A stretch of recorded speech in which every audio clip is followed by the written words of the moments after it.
Hey guys, Cat Burger here. I spontaneously decided to make a video tonight because I just watched Versarius' last video.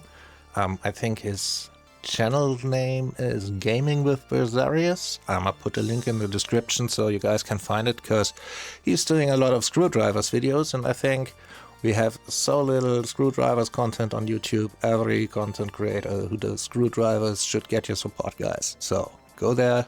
Leave a subscription, leave a like on his videos, because yeah, he's a fun guy. He's got some great videos.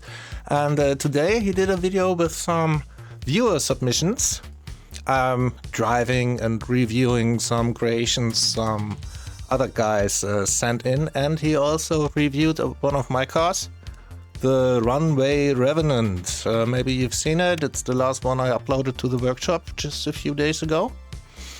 And yeah, I thought maybe I give you guys a little more background information on this car. First of all, Vers wasn't able to open it in the editor because he doesn't have the Pretty Fly DLC, which is pretty unfortunate because the only DLC part I used is this pretty little windshield here. And yeah, it just gives this car a good look. And yeah, so he wasn't able to open it in the editor, so I thought I'd do it for you guys so I can show you a little bit how this car is built. I mainly made it like I would build one of my fighter planes, one of my World War II area kind of propeller fighter planes, like stuff like this, for example. You know, like with this fuselage shape and big V engines in the nose and stuff like that. And yeah, that's exactly how I did it. So if you know my fighter planes, you can probably recognize the style. I also gave it a paint job, which could be on a, for example, German World War II propeller plane, fighter plane. Yeah, so we got this fuselage shaped body. 3 of the V engines in the nose, which give the car a lot of power. And then we got a 4-speed transmission hidden in the rear. It's all new tech, the new shifting parts we got like an update or 2 ago. And yeah, you can't see it inside the car, so I'm gonna show it to you separately real quick. This is it. And let me remove the chains real quick so you can see what's going on. Boom, boom, boom, boom, boom, boom, boom, boom, boom, and here we go. So, no, I didn't want to place that. It's a 4-speed. So here's our input, where the engines are. The input powers these 2 gears. And either you have this connection here or you have this connection here. And from there, this axle is one axle. So you get power here, either this connection or that connection, powering this axle. And from this axle, you have either this connection or that connection. Shifting here, powering this axle to the output. So 2 combinations here times 2 combinations here equals 4 gears.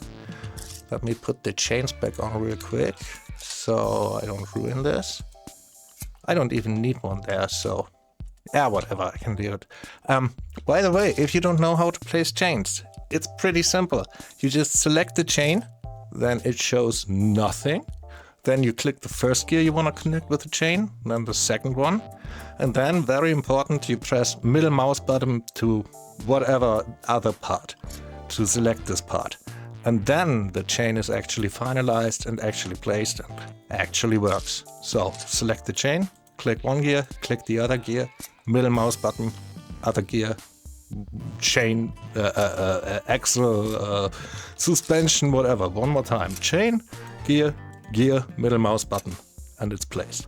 Alright, so that's the transmission I'm using. And it produces this graph. Very nice, evenly spaced 4 gears, very nice. And yeah, so I watched Versarius' video and he couldn't show the car, so I showed the car to you now in the editor. And then he drove it. And yeah, it's not easy to drive, although it is very well balanced, let me say this. So it is a good car, it's just not easy to drive. It's like a 20s race car. It's deadly and fast. And yeah, so he drove it on his channel and he didn't crash very much, but it also didn't look much like a race car. It looked more like a granddad on sightseeing tour. And I liked his video, don't get me wrong, but I personally was a little disappointed because I know how this car looks when you drive it like a race car.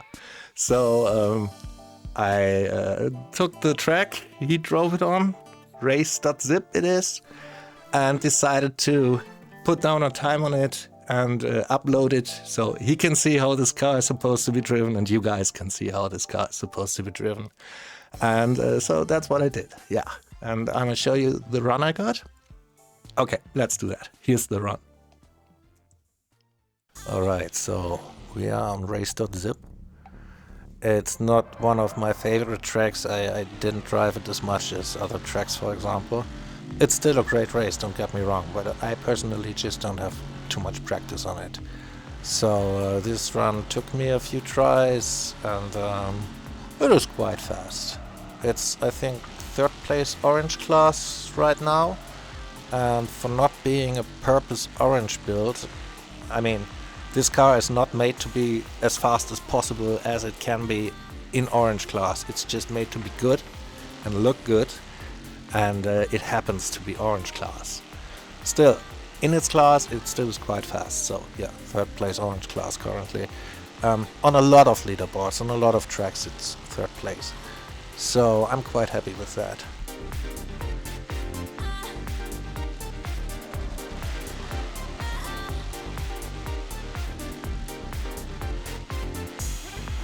And Versarius said a few things about this car, how it handles and stuff, like that it's unstable. And he said that you have to be careful when to brake and when to accelerate and stuff. And he said, like, don't accelerate mid-turn and always straighten out before you brake and stuff like that. And he's not completely wrong. On the other hand, you want to utilize the instability. For example, if you turn while you brake at a certain speed, the rear end will come out a little. The car will go sideways a little. So you angle into the turn while braking, which gives you an advantage. You can take the turn faster in the end. Like right here. You saw that? The car went sideways a little bit and I was angled into the turn already, so I could accelerate earlier. Same here. Brake, then accelerate. Also, with accelerating, when you press the gas while, for example, in 1st gear, you have a lot of torque on the driven wheels. So the rear end will slide out just a little bit, and it makes you take the turn tighter. So yeah, that's important. You need to utilize the instability of this car. Here again, full send it, then brake and turn at the same time. It already angles into the turn, and then you can send it out of the turn earlier. So yeah, that's the run. And yeah, 3rd place orange class. Alright guys, that's it. That's all I wanted to show you today. I hope you enjoyed it. Like the video, subscribe to my channel, like and subscribe to Versarius channel and videos. And till next time, xoxo Cat Burger 23.